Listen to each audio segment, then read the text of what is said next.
কোরআনুল কারীম হচ্ছে পৃথিবীতে একমাত্র কিতাব যেটি তেলাওয়াত করতে আউযুবিল্লাহ পড়তে হয়, যেটাকে তাউজু বলি আমরা হাদিসের ভাষায়। পৃথিবীর কোনো কিতাব পড়তে শয়তানের ওয়াসওয়াসা থেকে আল্লাহর কাছে ফানা চাইতে হয় না, কিন্তু পবিত্র কোরআন তেলাওয়াত করতে শয়তানের ওয়াসওয়াসা থেকে আল্লাহর কাছে ফানা চাইতে হয়। তার কারণ হচ্ছে মানুষ যখনই কোরআন তেলাওয়াত করতে চায়, কোরআনের কাছে আসতে চায়, তাকে তখন শয়তান ওয়াসওয়াসা দেয়, শয়তান আক্রমণ করে। এজন্য আল্লাহ পাক বলছেন ফাইজা কারাতাল কোরআন ফাস্তাইজ বিল্লাহ, তোমরা যখনই কোরআন পড়বে তখন তোমরা শয়তানের ওয়াসওয়াসা থেকে আমার কাছে ফানা চাইবা। রাসূল করিম সাল্লাল্লাহু আলাইহি ওয়াসাল্লাম মক্কায় জন্মগ্রহণ করেছেন কুরাইশ বংশে, পৃথিবীর শ্রেষ্ঠ বংশ, যেই বংশের নামে কোরআনে একটা সূরাও কি আছে। রাসূলুল্লাহ সাল্লাল্লাহু আলাইহি ওয়াসাল্লাম মক্কায় জন্মগ্রহণ করার পর রাসূলের কোনো শত্রু ছিল না। রাসূলের বয়স 17 থেকে 40, এই 23 বছর রাসূল সমাজের জন্য কাজ করেছেন একটা সংগঠনের সাথে। সেই সংগঠনের নাম ছিল হিলফুল ফুজুল। তখনও রাসূলের কোনো শত্রু মক্কায় ছিল না। এক কথায় 40 বছর বয়স পর্যন্ত রাসূল সাল্লাল্লাহু আলাইহি ওয়াসাল্লামের কোনো শত্রু নেই। আরবের লোকেরা যখনই মুহাম্মদ সাল্লাল্লাহু আলাইহি ওয়াসাল্লামকে দেখতেন তারা বলতেন আমাদের আল আমিন যায়, মানে রাসূলুল্লাহকে তারা বলতেন বিশ্বাসী, বিশ্বস্ত। কোনো শত্রু নাই, কোনো বিরোধিতা নাই। কিন্তু 41 বছরের প্রথম দিন রাসূলের উপরে কোরআন নাজেল হলো। জিবরাইল আমিন আসলেন কোরআন নিয়ে হেরা গুহায়। 40 বছর বয়সের মুহাম্মদ সাল্লাল্লাহু আলাইহি ওয়াসাল্লামের কোনো শত্রু নাই, কিন্তু কোরআন নাজেল হওয়ার পরে এখন শত্রু আছে নাকি নাই? আছে। মনোযোগ আসেনি আপনাদের? তাহলে একটু জোরে বলবেন, কথা ভালো হবে, সুবিধা হবে। 40 বছর পর্যন্ত কোনো শত্রু নাই, কিন্তু যেদিন থেকে কোরআন নাজেল হয়েছে সেদিন থেকে শত্রু আছে নাকি নাই? আছে। তার মানে বোঝা গেল ব্যক্তি মুহাম্মদ সাল্লাল্লাহু আলাইহি ওয়াসাল্লামের শত্রু তারা ছিল না, তারা মূলত কোরআনের শত্রু ছিল। কারণ শত্রুতাটা করছে হইল কোরআনের কারণে। কিসের কারণে? কোরআন। আমার কলিজার ভাইরা, কোরআন এমন এক কিতাব, বিশ্ব নবীর উপরে আল্লাহ নাজেল করলেন। আমরা কোরআনকে যতটা হালকা মনে করি, কোরআন আসলে অত হালকা না।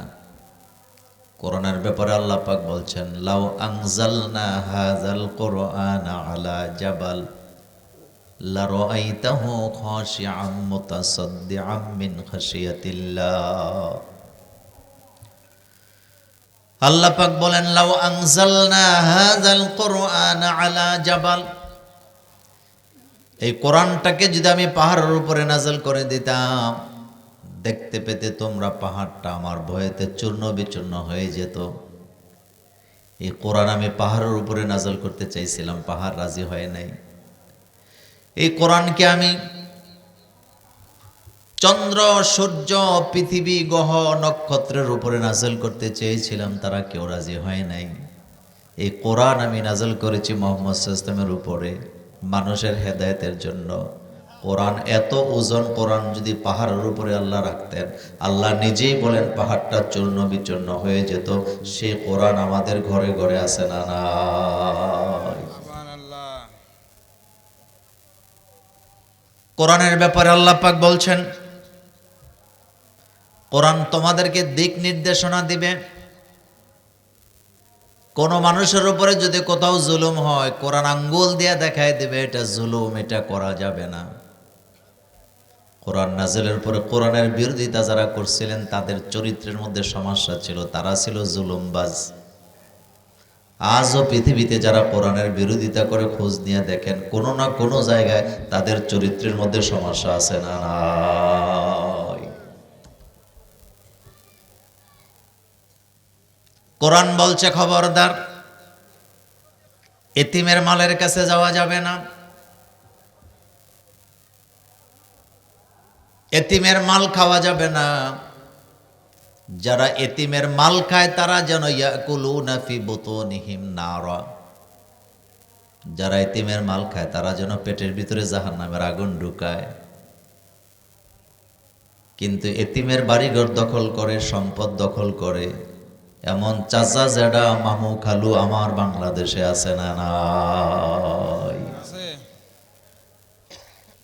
কোরআন আঙ্গুল দিয়া দেখাইতেছে এতিমের মালের কাছে যাওয়া যাবে না। লা তাকরাবা মাল আল ইয়াতিম, খবরদার এতিমের মালের কাছেও যাইও না। কিন্তু যাবা মালটা পাহারা দেওয়ার জন্য, কিন্তু মাল খাওয়া যাবে না। আল্লাহ নবী বলেছেন, যারা এতিমকে আশ্রয় দিবে তারা আমি মুহাম্মদ সাল্লাল্লাহু আলাইহি ওয়াসাল্লামের পাশের জান্নাতে থাকবে। জোরে কোন সুবহানাল্লাহ। যারা সুদ খায়, কোরআন আঙ্গুল দিয়া দেখায় দেয় সুদের কাছে যাওয়া যাবে না, এটা জুলুম, এটা মস্ত বড় অপরাধ। হাল্লালাল্লাহুল বায়আ ওয়া হাররামার রিবা, আমি আল্লাহ তোমাদের জন্য ব্যবসাকে হালাল করছি, কিন্তু ব্যবসার নাম দিয়ে সুদ খাওয়া যাবে না। এটা জানার পরেও সুদের ব্যবসা ছাড়তে পারে না এমন লোভী মানুষ আমাদের সমাজে আছে না না?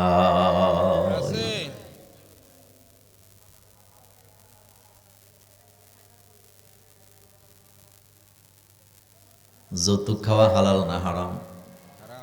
জোরে কর না। এটার বিরুদ্ধে কোরআনের কথা আছে না নাই? মিথ্যা সাক্ষী দেওয়া হালাল না হারাম? এ ব্যাপারে কোরআনের কথা আছে না নাই? পরের হক নষ্ট করা হালাল না হারাম?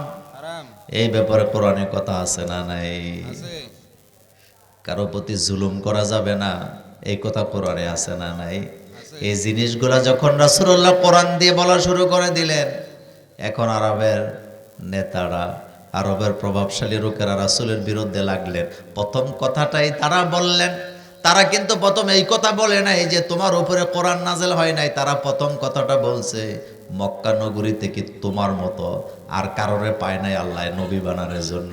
তুমি ছোটবেলা জন্মের আগে বাপ হারাইছো, জন্মের পরে মা হারাইছো, তুমি এতিম, তুমি কোনো স্কুলে যাও নাই, লেখাপড়া করো নাই, তোমার মতো একটা মানুষকে কেন আল্লাহ নবী হিসাবে বাচ্চা নেবে?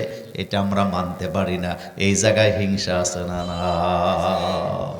তারা কিন্তু প্রথম দরেই বলে না যে তুমি নবী না, তুমি রসুল না, এটা বলে নাই। তারা বলতেছে তোমার মতো একটা মানুষকে কেন রসুল বানাতে হবে? তোমার জন্মের আগে তোমার আব্বা মারা গেছে, জন্মের 6 বছরের মাথায় তোমার আম্মাও মারা গেছে, জীবনে কোনোদিন লেখাপড়া করো নাই, এমন একটা লোকের নবী বানাবে কেন? এর চেয়ে মর্যাদাপূর্ণ শিক্ষিত মানুষ কি আল্লাহ চোখে দেখলো না? তাদের ভিতরে হিংসা আছে না না? আল্লাহ রাব্বুল আলামিন বলছেন, ফা আম্মাল ইয়াতীমা ফালা তাকহার ওয়া আম্মাস সাইলা ফালা তানহার ওয়া আম্মা বিনিআমাতি রাব্বিকা ফাহাদ্দিস। নবী গো, আমি আপনার এতিম বানাইছি কেন? এটা আমি আল্লাহ ভালো জানি। কারণ আপনি এতিম এই জন্য এতিম, যাতে করে আপনি এতিমের দরদ বুঝতে পারেন, এতিমের মর্যাদা যাতে আপনি আদায় করে দিতে পারেন, এই জন্য আপনি নবীকে আমি আল্লাহ এতিম বানাইছি। যেরকম সুবহানাল্লাহ। তো আজকে আমি আপনাদের সামনে কোরআনের সবচেয়ে ছোট্ট সূরাটা আলোচনা করব ইনশাআল্লাহ। আসেন আগে তেলাওয়াত করি, তারপর আলোচনা করব ইনশাআল্লাহ। পড়েন, আউযু বিল্লাহি মিনাশ শাইতানির রাজীম, বিসমিল্লাহির রহমানির রহিম, ইন্না আ'তাইনাকাল কাউসার ফাসাল্লি লিরাব্বিকা ওয়ানহার, ইন্না শানিআকা হুয়াল আবতার। এই সূরাটা আলোচনার বস্তু হিসাবে নেওয়ার একটা কারণ হলো, এই সূরাটা আপনারা সবাই পারেন, আমি আশা করি। পারেন না সবাই? তা আরেকবার আমার সাথে পড়েন, ইন্না, সবাই পড়েন, ইন্না আ'তাইনাকাল কাউসার ফাসাল্লি লিরাব্বিকা ওয়ানহার ইন্না শানিআকা হুয়াল আবতার। এই সূরাটি রাসূলুল্লাহ সাল্লাল্লাহু আলাইহি সাল্লামের মর্যাদার জন্য আল্লাহ ওয়াকফ করছে। আলহামদুলিল্লাহ। কোন কোরআনুল কারীমের সকল সূরাতেই রাসূলের মর্যাদার কথা আছে, কিন্তু 13টি সূরা আল্লাহ পাক স্পেশালি মুহাম্মদ সাল্লাল্লাহু আলাইহি ওয়াসাল্লামের চরিত্রের ব্যাপারে নাযিল করছে। সুবহানাল্লাহ। কোন কয়টা সূরা? তার ভিতরে একটা হচ্ছে সূরাতুল কাউসার, ছোট্ট একটা সূরা, আয়াত সংখ্যা মাত্র 3টা। আয়াত কয়টা? ইন্না আ'তাইনাকাল কাউসার ফাসাল্লি লিরাব্বিকা ওয়ানহার ইন্না শানিআকা হুয়াল আবতার। এই সূরাটি নাযিল হয় যখন রাসূলুল্লাহ সাল্লাল্লাহু আলাইহি ওয়াসাল্লামের ছেলেরা সবাই তখন মারা গেছে। রাসূলের ছেলেরা মারা যাওয়ার পর আরবের লোকেরা বলা বলি করলেন যে মুহাম্মদ সাল্লাল্লাহু আলাইহি ওয়াসাল্লাম নিজেরে রাসূল দাবি করে, তার তো নিজের কোনো মূল নাই, মানে তার বংশ নাই। বংশ কি হয়েছে? শেষ হয়ে গেছে। আমাদের দেশে যার ছেলে নাই তার ব্যাপারে একটা কথা আছে যে তার কোনো বংশ রক্ষা হবে না। ছেলে হইলে মনে করে বংশ রক্ষা হবে, আর মেয়ে থাকলে বংশ রক্ষা হয় না। এরকমের একটা চিন্তা ভাবনা আমাদের দেশের মানুষের আছে নাকি নাই?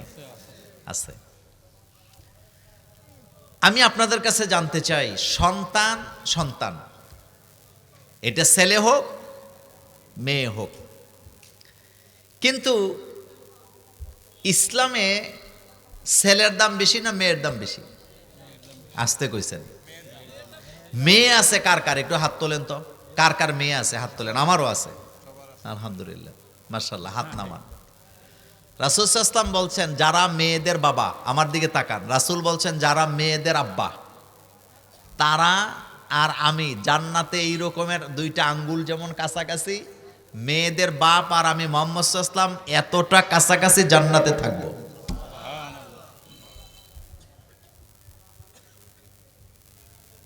কিন্তু মেয়ে হইলে চেহারা গোস্বায় কালো করে এরকম বাপও বাংলাদেশে, তবে দাদা দাদি নাই। কথা কর না কেন? দাদা দাদি নাই, নানা নানি নাই। আল্লাহ রাব্বুল আলামিন বলছেন ইযা বুশশিরা আহাদুহুম বিল উনসা যাল্লা ওয়াজহুহু মুসওয়াদ্দান ওয়া হুয়া কাযীম। আল্লাহ পাক বলেন যখন তাদেরকে বলা হয় তোমাদের গৃহে একটা কন্যা সন্তানের জন্ম হয়েছে, তাদের চেহারাগুলা গোস্বায় কালো হয়ে যায়। এমন জালেমও দুনিয়াতে আছে না নাই? ছেলে আর মেয়ে এক জিনিস না, এটা সত্য, কিন্তু শরীয়তে মেয়েদের দাম অনেক বেশি। সম্মানের জায়গায় মেয়েরা সবার উপরে আছে। সুবহানাল্লাহ। কোন যেমন ছেলে সন্তান হইলে জান্নাত পাইছে, এই কথা কোরআন হাদিসের কোথাও নাই, কিন্তু মেয়ে হইলে জান্নাত পাইছে এটা কোরআনে আছে নাকি নাই? আছে। একটা মজার কথা বলি, আমরা অনেক সময় মান্যত করি না? মান্যত করি। মান্যতের দ্বারা তকদিরের পরিবর্তন হয় না। দিন শেষে সেটাই হবে আল্লাহ যেটা চাইছে।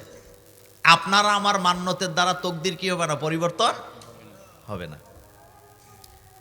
হযরতে ইমরান আলাইহিস সালামের স্ত্রী, তিনি যখন গর্ভবতী হলেন, অর্থাৎ মরিয়মের আম্মা। কার আম্মা? হযরতে মরিয়ম আলাইহিস সালামের আম্মা। তিনি যখন গর্ভবতী হলেন, পেটে বাচ্চা থাকা অবস্থায় তিনি মান্যত করলেন। কার জন্য? আল্লাহর জন্য। সুবহানাল্লাহ। কোন কার জন্য?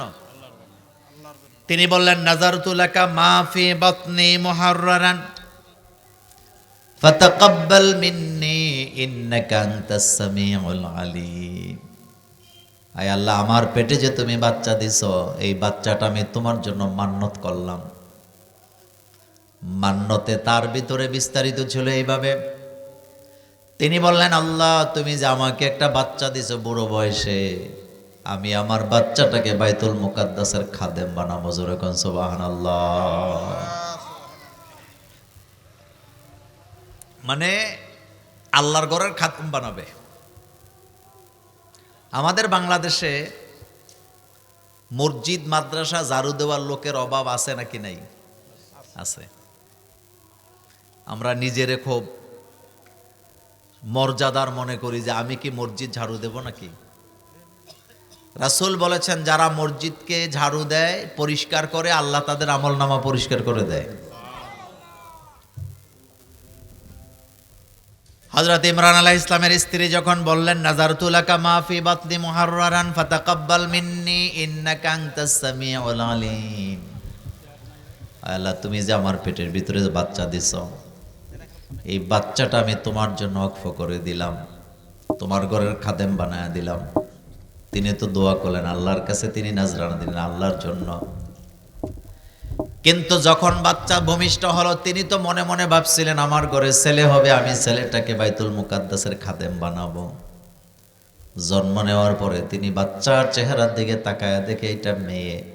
এখন তিনি আকাশের দিকে তাকায় বলতেছে, লাইসা যাকারু কাল উনসা।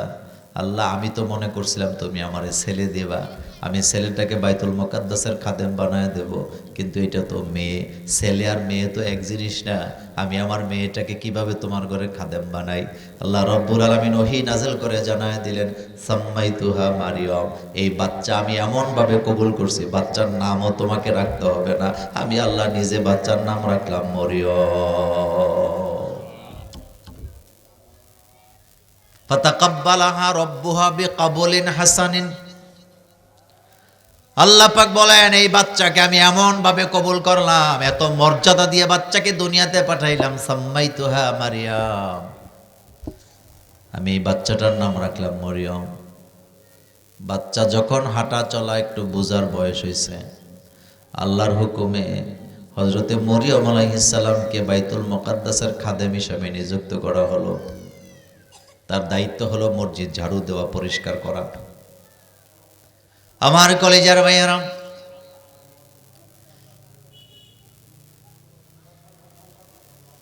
হযরতে জাকারিয়া আলাইহিস সালাম ছিলেন সেই মসজিদের ইমাম। হঠাৎ করে একদিন হযরতে জাকারিয়া আলাইহিস সালাম মরিয়ম আলাইহিস সালামের রুমের ভিতরে গেছে তার অবস্থা জানার জন্য। মসজিদের খাদেমের অবস্থা কি, কি খায়, কিভাবে ঘুমায়, কেমন জায়গায় থাকে। তিনি যখন হযরতে মরিয়ম আলাইহিস সালামের রুমে ঢুকছে, ওয়াজাদা ইনদাহা রিজকান, তিনি ঢুইকা দেখে পুরা রুমটার ভিতরে জান্নাতের ফল ফ্রুটে ভর্তি। ওই ফল, যেই ফলের কোনো মৌসুম এখন নাই। জামের মৌসুম নাই, জাম আছে। কমলার মৌসুম নাই, কমলা আছে। আপেলের মৌসুম নাই, আপেল আছে। আনারসের মৌসুম নাই, আনারস আছে। পুরা রুমটা ভর্তি।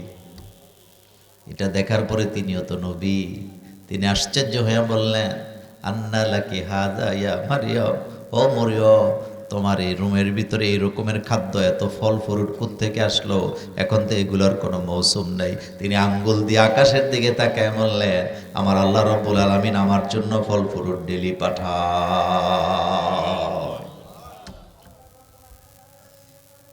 ওয়াজাদা ইনদাহা রিজকান ক্বালা আন্না লাকি হাযা ইয়া মারিয়াম। হযরতে মরিয়ম আলাইহিস সালাম বললেন, আমার আল্লাহর পক্ষ থেকে এটা আসে। আমার কলিজার ভাইয়েরা, এখানে মরিয়ম আলাইহিস সালামের মর্যাদা কম না বেশি? কত বেশি! মরিয়ম আলাইহিস সালামের গর্ভ থেকে আল্লাহ রাব্বুল আলামিন হযরতে ঈসা নবীকে দুনিয়াতে পাঠাইলেন।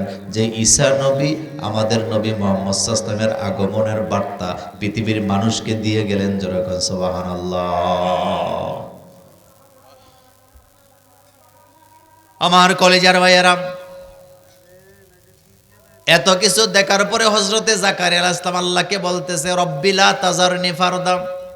আল্লাহ তুমি যদি মরিয়মকে মৌসুম ছাড়া ফল খাওয়াতে পারো, আমাকে কেন বুড়ো বয়সে সন্তান দিতে পারবা না?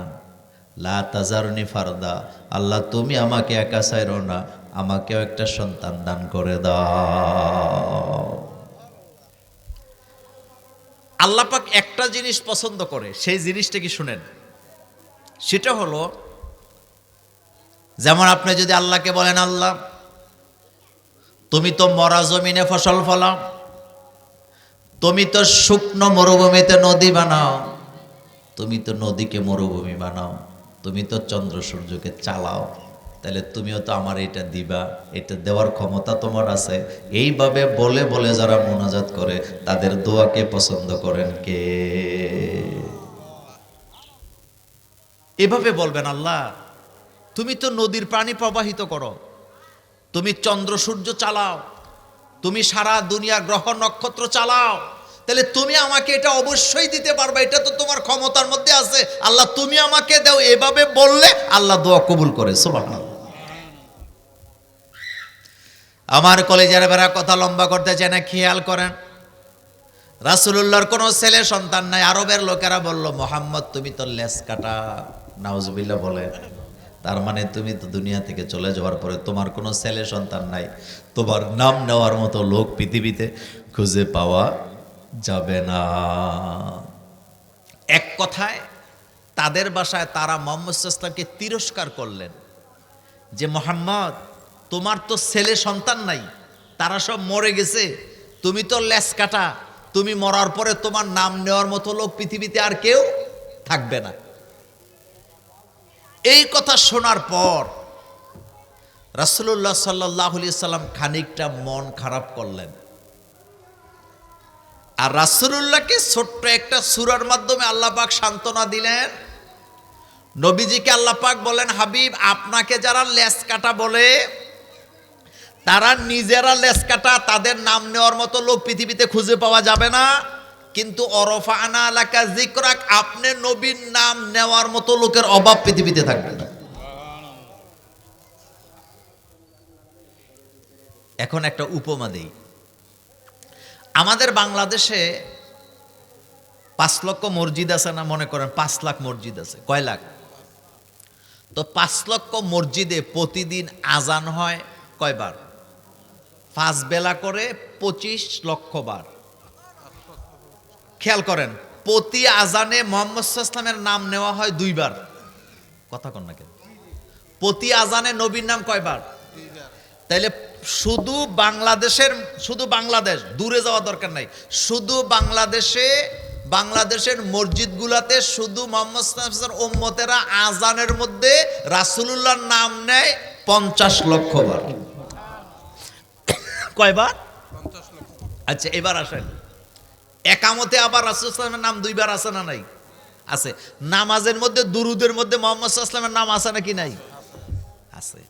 আরব দেশে যারা, আরবের যে সমস্ত নেতারা মুহাম্মদ সাল্লাল্লাহু আলাইহি ওয়াসাল্লামকে বলছিলেন যে তুমি লেস কাটা, তুমি মরে গেলে তোমার ছেলে সন্তান নাই, তোমার নাম নেওয়ার মতো লোক দুনিয়াতে থাকবে না, তারা চিন্তাই করতে পারে না কিয়ামত পর্যন্ত মিলিয়ন ট্রিলিয়ন মুহাম্মদ সাল্লাল্লাহু আলাইহি ওয়াসাল্লামের রূহানি সন্তানেরা, উম্মতেরা চিরদিন রাসূলুল্লাহর নাম জিকির করবে। পৃথিবীতে যদি 250 কোটি মুসলমান থাকে, কয়শো কোটি? তাহলে 250 কোটি মুসলমানের মুখে অন্তত একবার নবীর নাম প্রতিদিন আছে নাকি নাই? একবারও যদি ধরেন, তাইলে প্রতিদিন 250 কোটি বার মুহাম্মদ সাল্লাল্লাহু আলাইহি ওয়াসাল্লামের নাম নেওয়া হয়, কিন্তু আবু জাহিল, আবু লাহাব, উতবা, সাহেবাদের নাম নেওয়ার লোক আসেনি? নাই। এই সান্ত্বনাটা মুহাম্মদ সাল্লাল্লাহু আলাইহি ওয়াসাল্লামকে দেওয়ার জন্য আল্লাহ পাক এই সূরাটা নাযিল করলেন। সূরার নাম সূরাতুল কাউসার। বলেন সূরার নাম কি বললাম? সূরাতুল কাউসার। আসেন আরেকবার তেলাওয়াত করি, ইন্না আ'তাইনা কাল কাউসার ফাসাল্লি লিরাব্বিকা ওয়ানহার ইন্না শানিআকা হুয়াল আবতার। তো কাউসার শব্দের অর্থ হলো শরবতের নহর, এটা আপনারা জানেন। ওই আলোচনাটা আজকে করব না, আমি ভিন্ন জায়গা থেকে কথা বলবো। আল্লাহ রাব্বুল আলামিন বলছেন, ইন্না আ'তাইনাকাল কাউসার, নিশ্চয় আমি আপনাকে কাউসার দান করে দিলাম। এ কথা বলতেছে কে? আল্লাহ নবীজিকে বললেন, আমি আপনাকে কাউসারটাই দিয়ে দিলাম। ফাসাল্লি লিরাব্বিকা ওয়ানহার, আপনি আপনার উম্মতদেরকে নিয়ে দুইটা কাজ করবেন। এই দুইটা কাজ নিয়ে আজকে আমার আলোচনা। আল্লাহ পাক বলেন, আমি আপনাকে কাউসার দিয়ে দিলাম। কাউসার পাবে তারা মুহাম্মদ সাল্লাল্লাহু আলাইহি ওয়াসাল্লামের খাঁটি উম্মত যারা শিরিক বেদাতের সাথে যারা লিপ্ত থাকবে, তারা হাউজে কাউসারের পানি পান করতে পারবে না। হাউজে কাউসারের পানির ব্যাপারে হাদিস আসছে, রাসূল সাল্লাল্লাহু আলাইহি ওয়াসাল্লাম বলেছেন, আমার উম্মতেরা হাউজে কাউসারের সামনে দাঁড়াবে, আমি রাসূল নিজের হাতে আমার উম্মতকে কাউসারের পানি পান করাবো। আর কাউসারের এক পেয়ালা পানি যারা পান করবে, জীবনে কোনোদিন তাদের আর পিপাসা লাগবে না। নবীজি বলেন, কাউসারের সামনে পেয়ালা সাজানো আছে তত আকাশে তারকা সংখ্যা যত। আল্লাহু আকবার বলেন। নবীজি সবাইকে পানি পান করার জন্য সুযোগ করে দিবেন। দলে দলে লোকেরা যাবে, তারা সেখানে পানি পান করবে। হঠাৎ একটা গ্রুপ সেখানে যাবে পানি পান করার জন্য। রাসূল সাল্লাল্লাহু আলাইহি ওয়াসাল্লাম আর ওই হাউজে কাউসার আর ওই লোকদের মাঝামাঝি একটা পর্দা নেমে আসবে, তারা পর্দার আড়ালে চলে যাবে। আল্লাহ নবী বলবেন, আল্লাহ তারাও তো আমার উম্মত, তাদেরকে আসতে দাও, আমি তাদেরকে হাউজে কাউসার পান করাবো। আল্লাহ বলবেন, না, তারা আপনার উম্মত না, তারা নকল উম্মত। আপনি দুনিয়া থেকে চলে আসার পরে তারা ইসলামকে বিকৃতি ঘটাইছে, ইসলামের মধ্যে বেদাত আর শিরিক যুক্ত করছে, সুতরাং তারা আপনার খাঁটি উম্মত না। আপনার হাত দিয়ে তাদেরকে পানি পান করানো এটা মানায় না। আমি আজকে মূলত আলোচনা করব অন্য জায়গা থেকে। সেই জায়গাটা কি? নবী, আমি তো আপনাকে কাউসার দিলাম, এখন আপনার উম্মতের কাজ হলো দুইটা। জোরে বলেন, কয়টা? ফাসাল্লি লিরাব্বিকা ওয়ানহার। প্রথম নাম্বারের কাজ হলো তারা নামাজ আদায় করবে। কার জন্য? জোরে কর না। 2 নম্বরে ওয়ানহার, তারা কুরবানি করবে। কার জন্য? এখানে দুইটা কাজ দেওয়া হলো, নামাজ আদায় করবে। আমার কথার মধ্যে কেউ দোষ ধরার চেষ্টা করে না, কথাটা বুঝেন আগে, বাস্তবতাটা মিলান। আমাদের বাংলাদেশে কিছু মুসল্লি আছে, সারা বছর হেতে নামাজ পড়ে না, কিন্তু সামনে শবে বরাত, 3 দিন আগের থেকে বউরে সিগন্যাল দিবে, নামাজ কিন্তু আইতাছে, টুপিটা ধুইয়া দিস। আপনাদের এই এলাকায় এরকম বলুন না লোক নাই? হুজুরে দেখলেই জিগায়, হুজুর নামাজ কবে? মানে সে বুঝাইতেছে আমি পাক্কা মুমিন, পাক্কা মুসলমান, আমি নামাজের তালাশে আসি।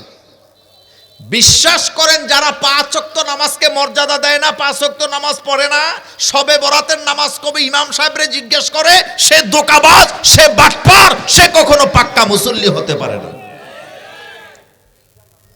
নামাজ কবে এটা তোরে জিগাইতে কইছে কেডা? ডেলি 5 বার তোরে যে হাইয়া আলা চলা করে ডাকে, এটা তোর কানে যায় না? প্রতিদিন আপনাদের এই মসজিদে আজান হয় কয়বার? জোরে কর না। নামাজের জন্য ডাকেনি, তো এই নামাজ তার কানে যায় না। কিন্তু যেই নামাজের মধ্যে জিলাপি আছে, যেই নামাজের দিন বিরানের ফোটলা পাওয়া যাইব, বউর কয় টুপিটা ধুয়ে রেখো, হুজুরে দেখলে কয় হুজুর নামাজটা জানি কবে। তার মানে সে নামাজের আশেক না, আল্লাহরও পাগল না, রাসূলুল্লাহরও পাগল না, বরং তার ভিতরে 2 নাম্বারই চিন্তা আছে না। এই 2 নাম্বারের চিন্তাটা কি? এই 2 নাম্বারের চিন্তা হলো সোরা গলি দিয়া জান্নাতে যাওয়া। কি গুলি দিয়া? বিশ্বাস করেন, হযরতে আবু বকর সিদ্দিক রাদিয়াল্লাহু তাআলা আনহু, তিনি হলেন মুহাম্মদ সাল্লাল্লাহু আলাইহি ওয়াসাল্লামের উম্মতের মধ্যে সর্বপ্রথম জান্নাতে যাবেন হযরতে আবু বকর সিদ্দিক রাদিয়াল্লাহু তাআলা আনহু। আল্লাহু আকবার। তিনি কয় নাম্বার মুমিন?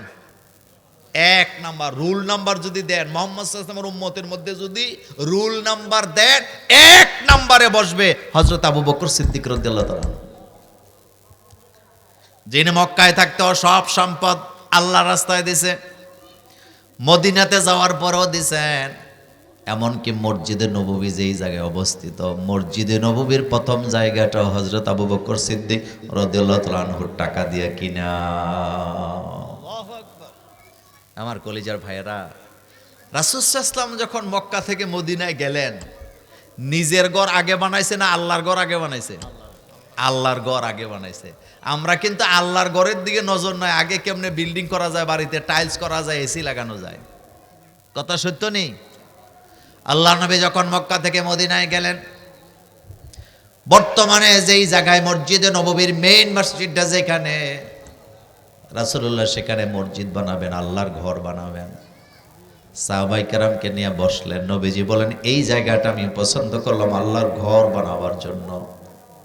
এই জায়গার মালিক যারা, তারা যদি এই জায়গাটা দিতে রাজি হয়, আমরা এখানে আল্লাহর ঘর বানাবো। সাহাবায়ে কেরাম বলেন, রাসূল এই জায়গাটা তো দুইজন এতিম বাচ্চার। আল্লাহর নবী বললেন, যাও এতিম বাচ্চাদেরকে নিয়ে আসো। ছোট্ট ছোট্ট এতিম বাচ্চাকে রাসূলুল্লাহর সামনে হাজির করা হলো। আমার কলেজার ভাইয়েরা, আল্লাহর নবী বললেন, ও বাচ্চারা, তোমরা যদি রাজি হও, এই জায়গা যদি আমার কাছে বিক্রি করো, আমি মুহাম্মদ সাল্লাল্লাহু আলাইহি ওয়াসাল্লাম তোমাদের কাছ থেকে উপযুক্ত টাকা দিয়ে মসজিদের জায়গাটা কিনে নিতে চাই। ছোট্ট বাচ্চা, এতিম বাচ্চারা কি বুঝলো? তারা কয়, রাসূল আপনি আল্লাহর ঘর বানাবেন, আমাদেরকে পয়সা দিতে হবে না, আপনাকে আমরা জায়গাটা এমনিই দিয়ে দিলাম। আমার কথায় কেউ কষ্ট পায় না যদি মিলে যায়। রাসূলুল্লাহর কাছে এতিম বাচ্চারা নিজেদের জায়গা দিয়ে দিতে চায় টাকা ছাড়া, বিনামূল্যে। আর আমার বাংলাদেশে এমন মুসলমানও তো আছে, মসজিদের পাশে 2 শতক জায়গা, মাদ্রাসার পাশে 2 শতক জায়গা, কবরের পাশে 2 শতক জায়গা। এটা মসজিদের দরকার, কবরের দরকার, মাদ্রাসার দরকার, 3 গুণ টাকা দিলেও দিতে চায় না, এমন মুসলমানও আছে না? না,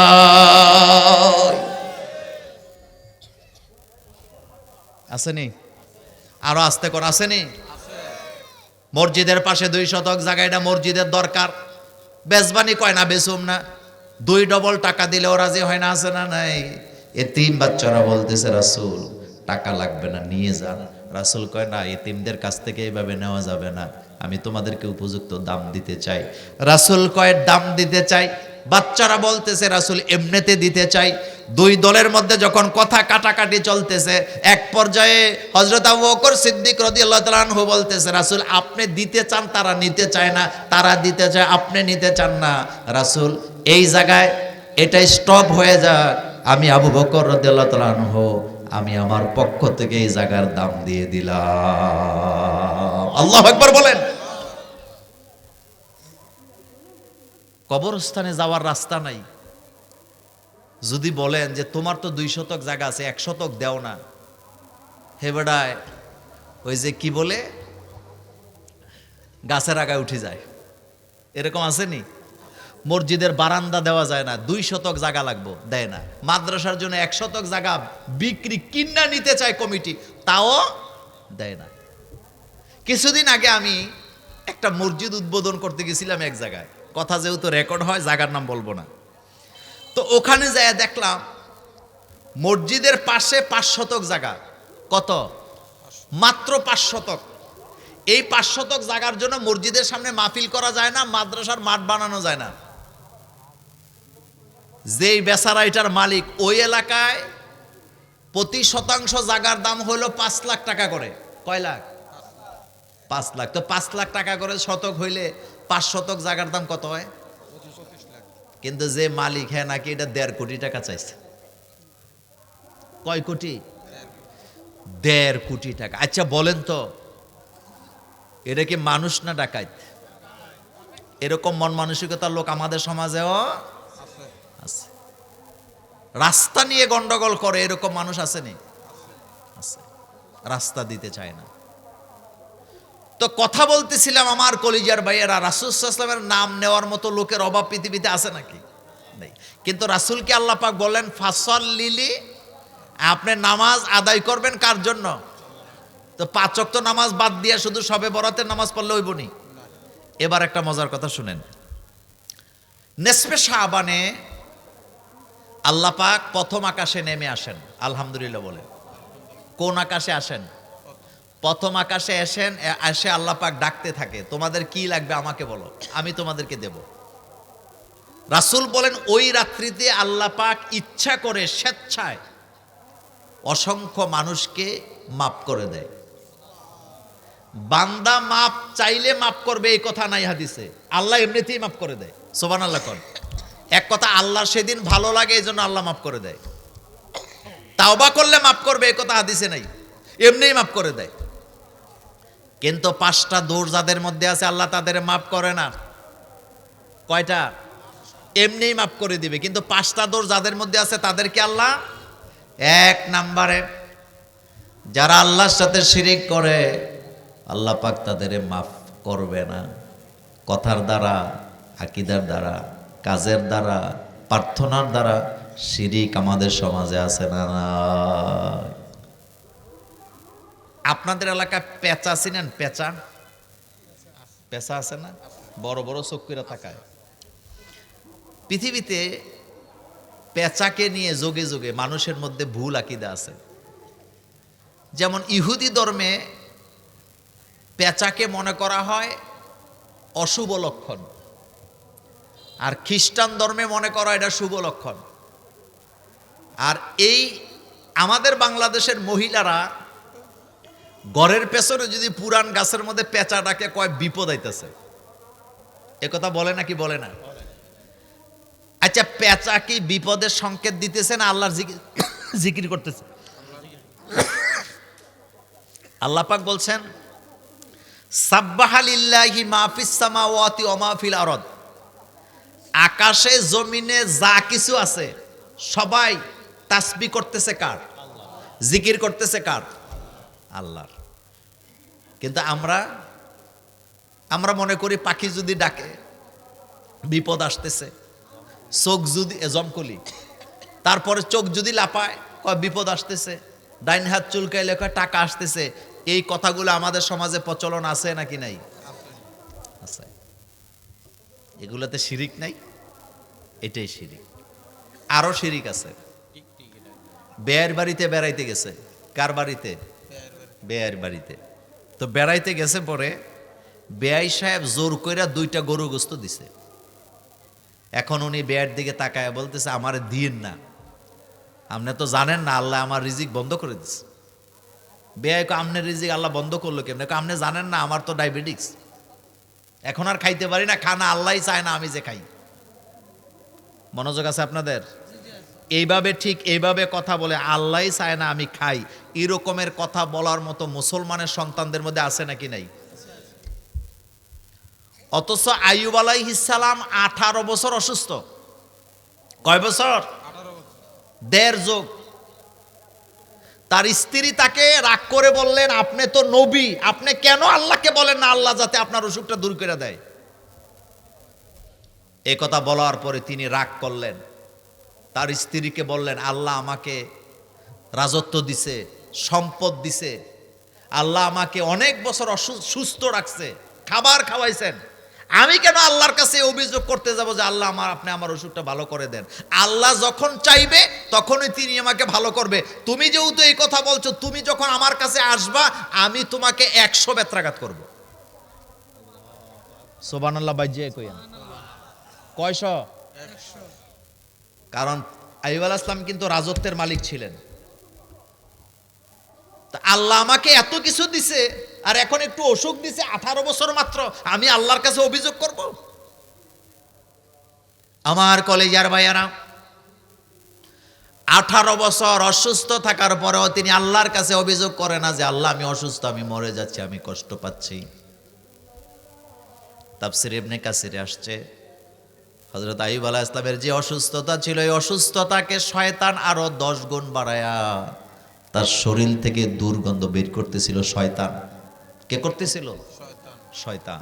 তিনি একটা গুহার ভিতরে বসে থাকতেন। ওই ওয়াজ আজকে করব না। 18 বছর অসুস্থ থাকার পরেও কোনো অভিযোগ নাই। তো অভিযোগ নাই কি আছে? ও আইয়ুবা ইযনাদা রাব্বাহু আন্নী মাসানিয়াদ দুররু ওয়া আনতা আরহামুর রাহিমিন। আল্লাহ আমি অসুস্থ কিন্তু তুমি তো রহমান। আমি অসুস্থ, তুমি তো রহমান, তুমি তো দয়ালু। তাফসিরে তাবারিতে আসছে তিনি একদিন তাকায়া দেখলেন তার জিহ্বার মধ্যে পোকা ধরছে।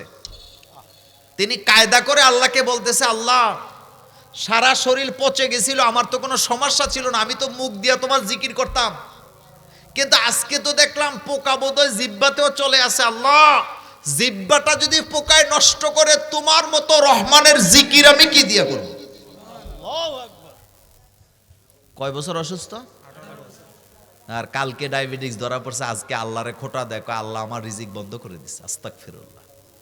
তা এত জনম যে গরুর গোস্ত খাইছেন, মুরগি খাইছেন, মাংস খাইছেন, আপনি প্রশংসা করছেন কয়দিন? প্রশংসা করলে নেয়ামত বাড়ে না কমে? বাড়ায় কে?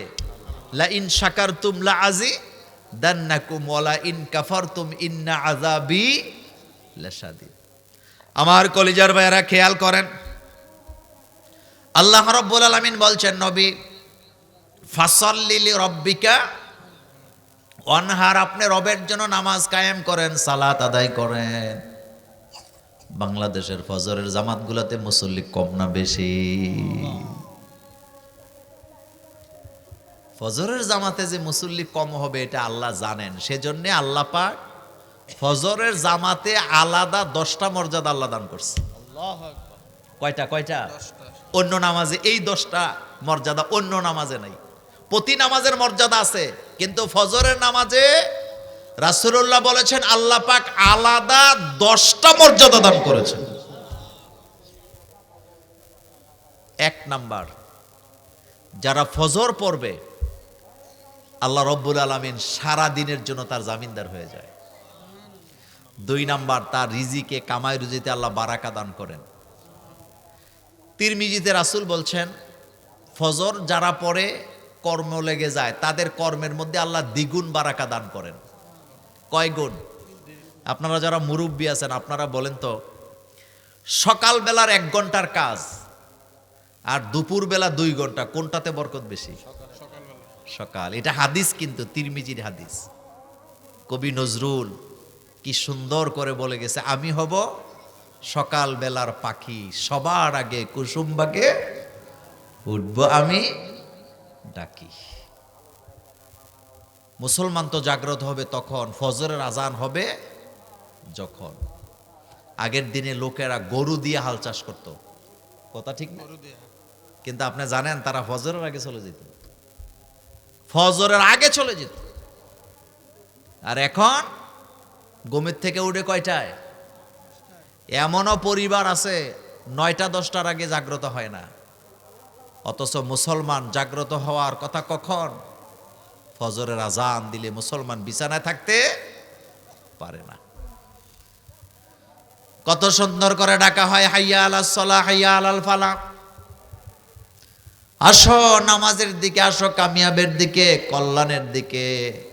ফজরের জামাতে আরেকটা শব্দ বলা হয়, আসসালাতু খায়রুম মিনান নাওম। ঘুম ভালো না নামাজ ভালো? জোরে কন্যা।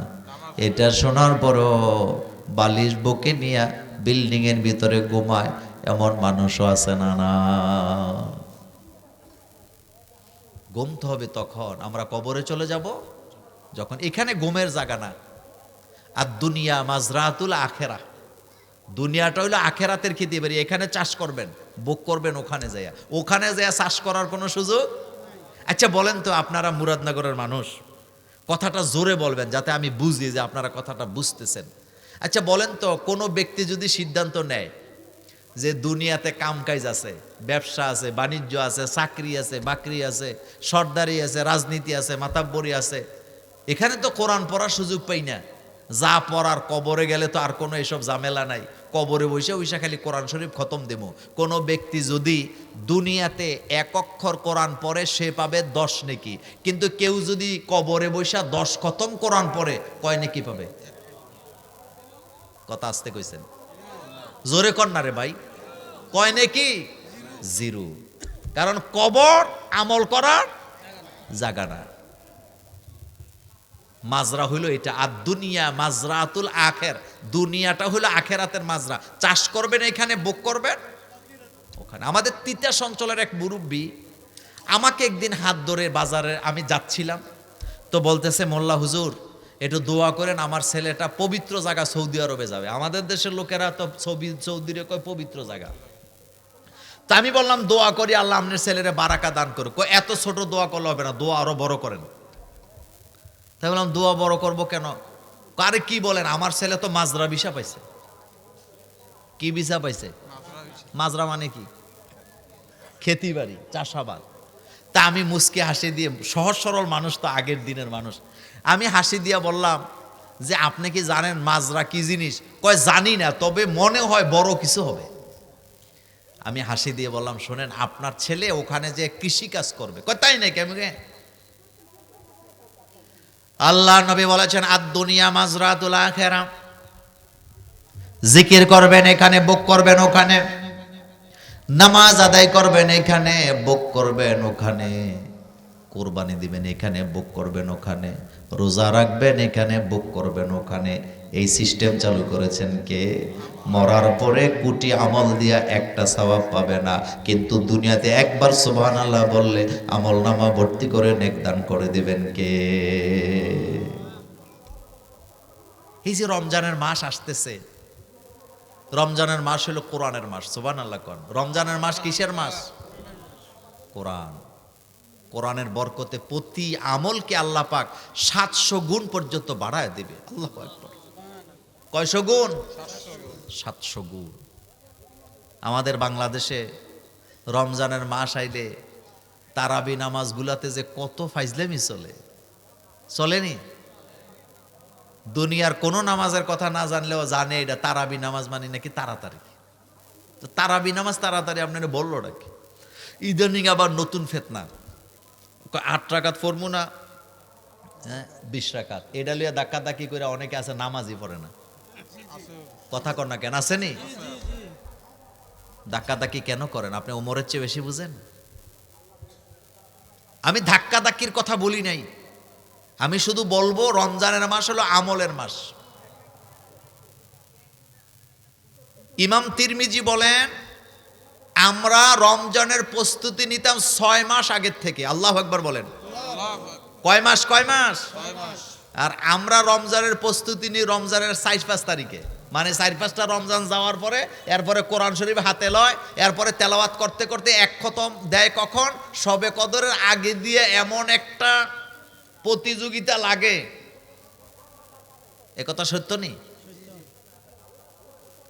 রাসূল সাল্লাল্লাহু আলাইহি ওয়াসাল্লাম রমজানের প্রস্তুতি নিতেন রজব মাস থেকে। সুবহানাল্লাহ। রজব, শাবান, রমজান। এখন কি মাস চলে? শাবান। বলেন এখন কি মাস চলে? শাবান। এই মাসে নেসফে শাবানে আল্লাহ পাক মানুষকে কি করে? এমনিতেই ক্ষমা করে। ওই যেই কথা বলছিলাম, কিন্তু যারা শিরিক করবে আল্লাহ তাদেরকে ক্ষমা করবে না। 2 নাম্বার, যাদের মধ্যে হিংসা আছে। বলেন কি আছে? হিংসা। হিংসাটা আমাদের দেশের লোকেরা হিংসাটাও ডিজিটাল পদ্ধতিতে করে। আমি এত লম্বা কথা তো বলতে পারবো না। হিংসাটা কি দেখেন, ওনার ছেলেও বিদেশ গেছে, পাশের বাড়ির আরেকটা ছেলে বিদেশ গেছে। মনোযোগ আছে না আপনাদের? ওনার ছেলে 2 বছরে কিচ্ছু করতে পারে নাই, কিন্তু পাশের বাড়ির ছেলেটা 2 বছরে বাড়িতে একটা বিল্ডিং করছে, কোম্পানিগঞ্জে বাজার একটা দোকানও কিনা ফেলাইছে। এখন মুরব্বী তার ছেলেরে ফোন দিয়েই ধমকায়, বেটা একই সাথে বিদেশ গেলি, ও তো বাড়িতে বিল্ডিংও করলো, কোম্পানিগঞ্জে বাজারে একটা বিটিও রেখে দিল, তুমি তো কিচ্ছুই করতে পারলা না, তোমারে দিয়ে কিছু হবে না। আচ্ছা বলেন তো, উনি কি ওনার ছেলেরে শাসন করতেছে না পাশের বাড়ির লোকটাকে হিংসা করতেছে? কথা আসতে কয়। এখানে হিংসা আসেনি? হিংসা আছে। এই হিংসা আমাদের মধ্যে চলে, আমাদের মধ্যে চলে। সম্পত্তির প্রতিযোগিতার হিংসা, মর্যাদার প্রতিযোগিতার হিংসা। এই যে নির্বাচন চলতেছে এখন, হিংসার মৌসুম চলতেছে। খামোখা একজন আরেকজনের দোষ বাইর করতেছে। কথা সত্য নেই? মানে কে কার দোষ কত বেশি বলতে পারে। আফসোস এই জাতির জন্য। যারা হিংসা করে তারা জান্নাতে যেতে পারবে না। পাশের বাড়ির মেয়েটার ভালো বিয়ে হয়ে যাচ্ছে, আর উনি ছলে বলে কৌশলে কিভাবে বিয়েটা ভেঙে দেওয়া যায় এই চিন্তায়, যেই দোষে দোষী না ওই দোষ দিয়া গীবত করে, খুশি কয়, এরকমের জাহেল মুসলমানও বাংলাদেশে আছে। আসেনি? মা আয়েশা রাদিয়াল্লাহু তাআলা আনহা রাসূলের পাশে বসা, একটা মেয়ের ব্যাপারে রাসূলের কাছে জানতে চাইছে একজন, যে রাসূল অমুকের মেয়েটার জন্য আমার ছেলের বিয়ে ঠিক করতে চাই, আপনি অনুমতি দেন। রাসূল বলেন, মেয়ে খুব ভালো, তুমি তোমার ছেলেকে দিয়ে বিয়ে করাও। লোকটা চলে গেলেন। মা আয়েশা বলেন, রাসূল এই মেয়েটা তো টেড়া, চোখ একটা কি টেড়া। রাসূল বলেন, আয়েশা চোখ টেড়া হওয়ার মধ্যে দোষের কিছু নেই। আপনাদের এলাকায় একজন আরেকজনের মেয়ের ছেলের বিয়ে ভাঙ্গিয়া দেয়, এরকমের ঘটনা আসেনি? কথা কয় না? আপনাদের এদিকে চায়ের স্টল আছে না? অন্তর থেকে বলেন তো, চায়ের স্টলে কি আল্লাহর জিকির হয়, কোরআনের তালিম হয়, রাসূলের হাদিসের আলোচনা হয়? অক্ষর অন্তর থেকে বলেন তো, চায়ের স্টলে সারাদিন কি হয়? গীবতে খাওয়া লাভ, গীবদের আড্ডাখানা। বলেন গীবদের, এক একটা চায়ের স্টল এক একটা গীবদের সেন্টার। এটা জানার পরেও চায়ের স্টলে বসে থাকে, আজান দিলে বিড়ি টানতে টানতে মসজিদের সামনে দিয়া চায়ের স্টলে যায়, মসজিদে ঢুকে না। এই রকমের ডাকাত মুসলমানও বাংলাদেশে আছে। এমন সন্তানও বাংলাদেশে আছে, তার বাপ মার কবর রাস্তার পাশে, এই রাস্তা দিয়ে ডেলি 3 বার আইয়ার যায়, বিড়ি টানে, বাপ মার একটা সালামও দেয় না, মসজিদেও যায় না। কথা কন না কেন? আসেনি? বাপ মার কবর রাস্তার পাশে, হেতে বাপ মার কবরের পাশে দিয়ে আইয়ে যায়। হুজুরে জিগাইছে, তোমার আব্বার কবর কনক এইখানেই তো, কিন্তু এদিক দিয়ে সে ডেলি কয়বার বিড়ি টানে। তো তুমিও সন্তান। অথচ আমরা মুসলমান যখন কবরের সামনে দিয়ে যাই, কবরবাসীর জন্য দোয়া আছে না নাই? তো কথা বলছিলাম, যাদের মধ্যে হিংসা আছে, শবে বরাত নেসফে শাবানে তাদের কোনো ক্ষমা নাই। 3 নম্বরে যারা বিদ্বেষ ছড়ায়, ঝগড়া লাগায়, এক জায়গার কথা আরেক জায়গায় পাচার করে, অথবা কান পেতে মানুষের বাড়ির খোঁজ খবর নেয়, মানুষের কথা পাচার করে, রাসূল বলছেন তাদেরকে আল্লাহ ক্ষমা করবে না। উকি ঝুঁকি দিয়া মানুষের বাড়িতে কি হয় না হয় সেই খবর রাখার মতো সাংবাদিকও আমাদের কোম্পানিগঞ্জ এলাকায় আছে না? না, রাসূল বলেছেন যারা মানুষের বাড়িতে উকি দেয়, মনোযোগ আছে না আপনাদের? রাসূল বলেছেন যারা মানুষের বাড়িতে উকি দেয়, উকি দেওয়া বুঝেন তো, মানে বেড়ার ফাঁক দিয়ে এইভাবে তাকায়। মুহাম্মদ সাল্লাল্লাহু আলাইহি ওয়াসাল্লাম দয়াল নবী বলেছেন, আমার হাতে যদি একটা বল্লম থাকতো, আমি যদি সুযোগ পাইতাম, ওই বল্লম দিয়ে তার চোখ 2টা জনমের মতো অন্ধ করে দিতাম। মানুষের বাড়িতে তাকাও কেন? নিষেধ করেছেন মুহাম্মদ সাল্লাল্লাহু আলাইহি ওয়াসাল্লাম। খবর লয় অমুকের ঘরে কি আলোচনা হইতেছে, অমুকের বাড়ির ভিতরে কি আছে, উকি মেয়েরা তাকা, এরকম আছে তো? এরকমের বদভ্যাস লোক আছে না? কিছু কিছু মুরব্বী আছে, বাড়িয়ে বাড়িয়ে ঝগড়া, পাড়ায় পাড়ায় ঝগড়া। উনি একটু ভূমিকা রাখলেই ঝগড়াটা বন্ধ হয়ে যায়, উনি একটু ভূমিকা রাখলে ঝগড়া বন্ধ হয়, ঝামেলাটা মিটে যায়। এটা জানার পরেও বিড়ালের মতো গাপটি মেরে থাকে, হক কথাটা বলতে চায় না। এরকমের মুরব্বীও বাংলাদেশে আছে। রাসূল সাল্লাল্লাহু আলাইহি ওয়াসাল্লাম ঝগড়া লাগাইতেন না মিটাইতেন? এত আস্তে বলেন কেন? আমাদের হুজুররা আমাদের ওয়াজ শোনায়, এতেকাফ করবেন, মাসুম হইয়া বের হবেন। অবশ্যই এতেকাফ করবেন, কিন্তু এতেকাফ করতে গেছে একজন, আর একজনে ঝগড়া মিঠাইতে গেছে, সওয়াব কে বেশি পাবে? বলেন মুরব্বীরা বলেন। হ্যাঁ, আমাদের ইমাম সাহেব তো অথবা এলাকার মুরব্বী, উনি বসে আছে মসজিদে এতেকাফ করতেছে, হুজুরেও দোয়া করতেছে 5 বেলা, আল্লাহ এতেকাফকারীকে জান্নাত দিয়ে দাও, মাসুম বানায়া দাও। এতেকাফকারীর এতেকাফ কবুল হবে কিনা সন্দেহ আছে, কিন্তু রাসূল বলেছেন যারা 2 ভাইয়ের ঝগড়া মিটাইতে গেছে, এতেকাফকারীর চাইতে আরো অনেক বড় আমল সে পেয়ে গেল। আল্লাহর প্রিয় বান্দা, এতেকাফকারীর চাইতে বেশি এই কথা কি মোল্লার না আল্লাহর? বলেছেন মুহাম্মদ সাল্লাল্লাহু আলাইহি ওয়াসাল্লাম। একজন টাকার অভাব নাই, দান করে দিল 1 পটলা টাকা, আর একজন মানুষের সাথে মুস্কি হাসি দিয়ে কথা বলে, সওয়াব কে বেশি পাবে? কাউলুম মারুফুন মাগফিরাতুন খায়রুম মিন সাদাকা ইয়াতবাউহা আযান। আল্লাহ নবী বলেছেন, যারা দান করে, কোটা দেয় বা নামের জন্য দান করে, তাদের চাইতে আমার কাছে উত্তম আমার ওই বান্দার আচরণ, যে বান্দা মানুষকে হাসি মুখে কথা বলে। সুবহানাল্লাহ। বাইজে কি মুখে কথা বলে? যারা হাসি মুখে কথা বলে তাদের মর্যাদা সবচেয়ে বেশি কার কাছে? নামাজ, আমার দিকে তাকান, নামাজ, রোজা, হজ, জাকাত, কালিমা এক পাল্লায় রাখেন, আর উত্তম চরিত্র ব্যবহার আরেক পাল্লায় রাখেন। কোনটা বাড়ি? উত্তম চরিত্র আল্লাহর কাছে অনেক ওজন। সুবহানাল্লাহ কোন। এটাকে বলা হয়েছে কাউলুম মারুফুন মাগফিরা খায়রুম মিন সাদাকা ইয়াতবাউহা আযান। একটা মিষ্টি কথার দাম আল্লাহর কাছে অনেক বেশি। সুবহানাল্লাহ। ভালো ব্যবহার সবচেয়ে বেশি পছন্দ করেন কে?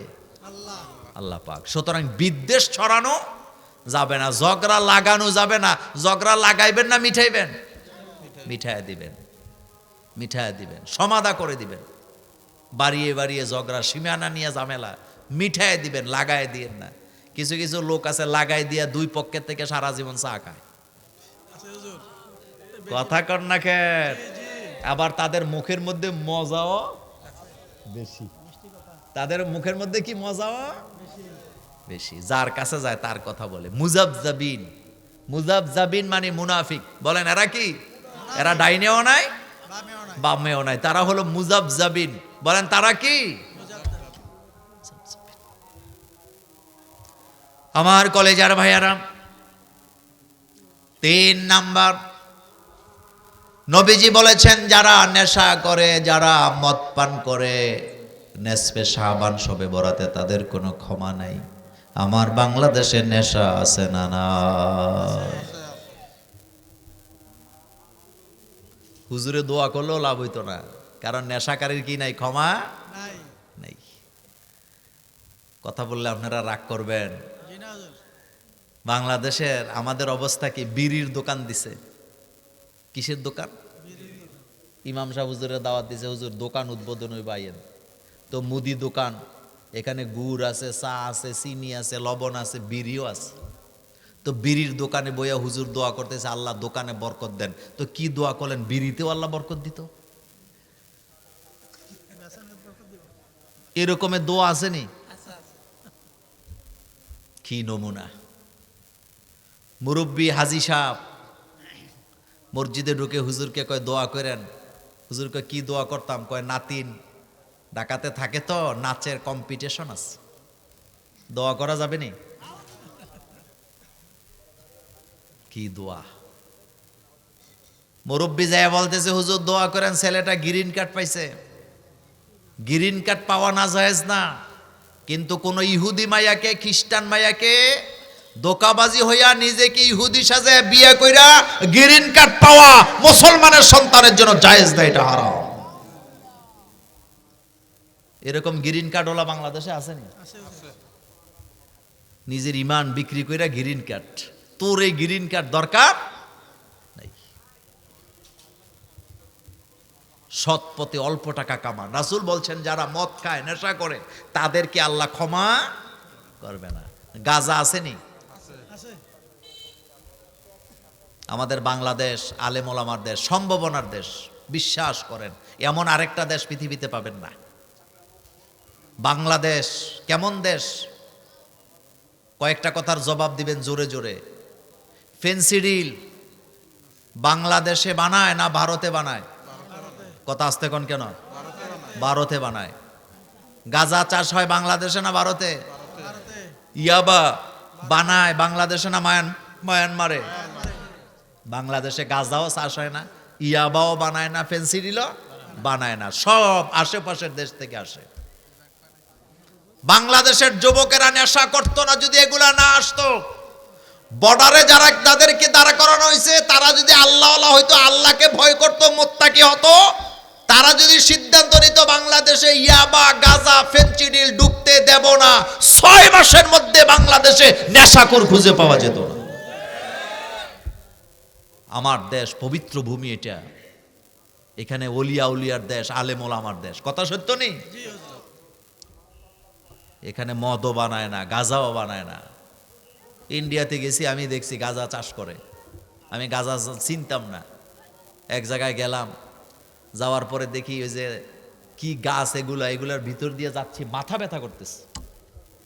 জিজ্ঞেস করলাম এগুলা কি, এগুলার গন্ধ এমন কেন? কয় এটাই তো গাঁজা। কিন্তু আলহামদুলিল্লাহ আমার দেশে এগুলা নেই। ফেন্সিডিল আমার দেশে বানায় নাকি? না। এই দেশ আলেম ওলামার দেশ, পীর মাশায়েখের দেশ। সুবহানাল্লাহ কোন। এখানে জিকির কম হয় না বেশি হয়? বেশি। এই যে আপনাদের মুরাদনগরে আল্লাহর জিকির কম না বেশি? এই জন্য বরকত বেশি। মুরাদনগরের মহিলাদের মতো মাসকলার ডাল বাংলাদেশের কোনো এলাকার মহিলারা রান্না করতে পারে না। আজকে পাইছি, সব সময় পাই, আলহামদুলিল্লাহ। মুরাদনগরের সাথে আমার রক্তের সম্পর্ক আছে, আমার নানার বাড়ি আপনাদের মুরাদনগর। তো কথা বলতেছিলাম, যারা নেশা করবে তাদের কি নাই? ক্ষমা নেই। এই নেশা আপনি আল্লাহর কোরআনের আইন ছাড়া বন্ধ করতে পারবেন না। রাসূল সাল্লাল্লাহু আলাইহি ওয়াসাল্লাম নেশা বন্ধ করছে কি দিয়া? আইন দিয়া। যারা মদ পান করবে তাদেরকে 80 বেত্রাঘাত। হযরত ওমরে ফারুক রাদিয়াল্লাহু তাআলা আনহু নিজের ছেলেরও ক্ষমা করে নাই। একথা সত্য নেই? নিজের ছেলেরে ক্ষমা করে নাই। আর আমার দেশে মেম্বার চেয়ারম্যানের পোলাপাইনেরা অন্যায় করলে কোনো সমস্যাই নাই, সমস্যাই নেই।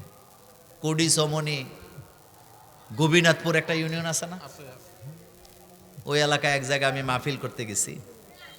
তো যাওয়ার পরে যেই ঘরে আমারে বসাইছে, ঘরের অবস্থা দেখে মনে হয় যেন আমি বিদেশে আছি। এত সুন্দর, মানে ইন্টেরিয়ার করা, খুব দামি দামি জিনিসপত্র। তা আমি ওনাকে বললাম, ভাই আপনি কি করেন? কয় হুজুর আমি ব্যবসা করি।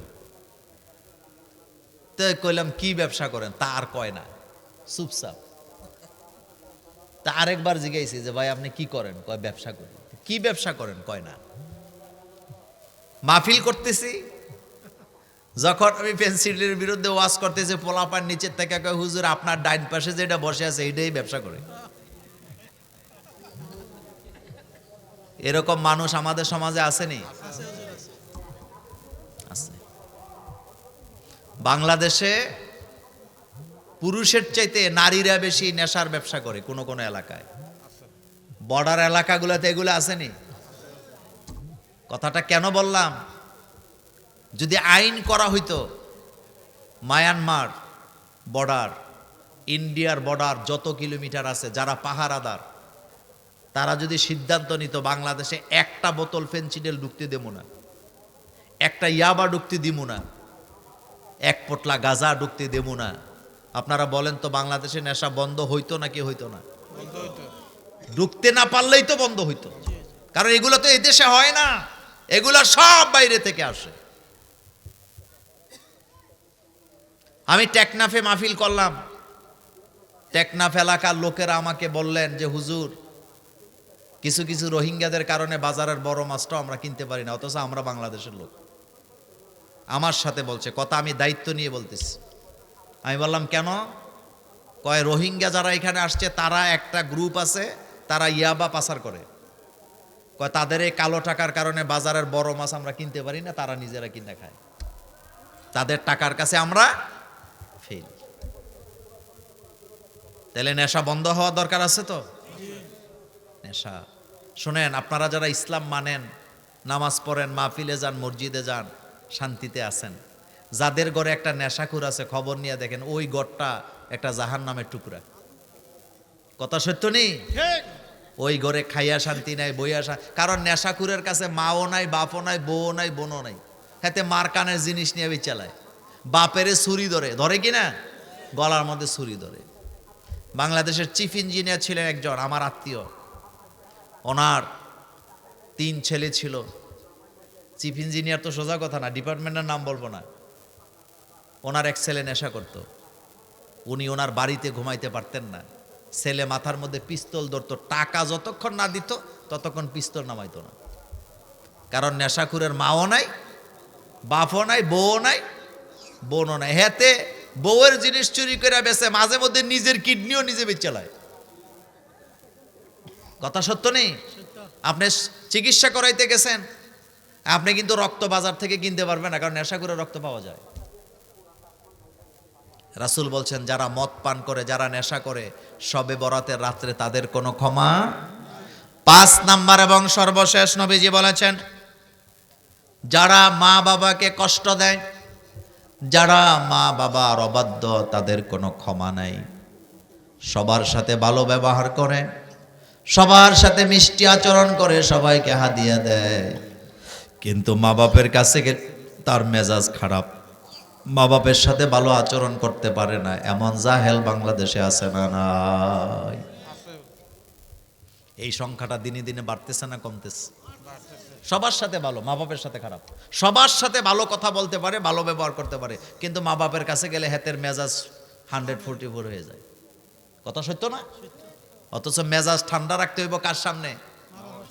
ইম্মা ইয়াবলুগান্না ইনদাকাল কিবারা আহাদুহুমা আও কিলাহুমা ফালা তাকুল্লাহুমা উফফি ওয়ালা তানহারহুমা ওয়া কুল্লাহুমা কাউলান কারীমা। মা বাপের সাথে জোরে কথা বলা যাবে না, কার আইন? মা বাপের সাথে বেয়াদবি করা যাবে না, কার আইন?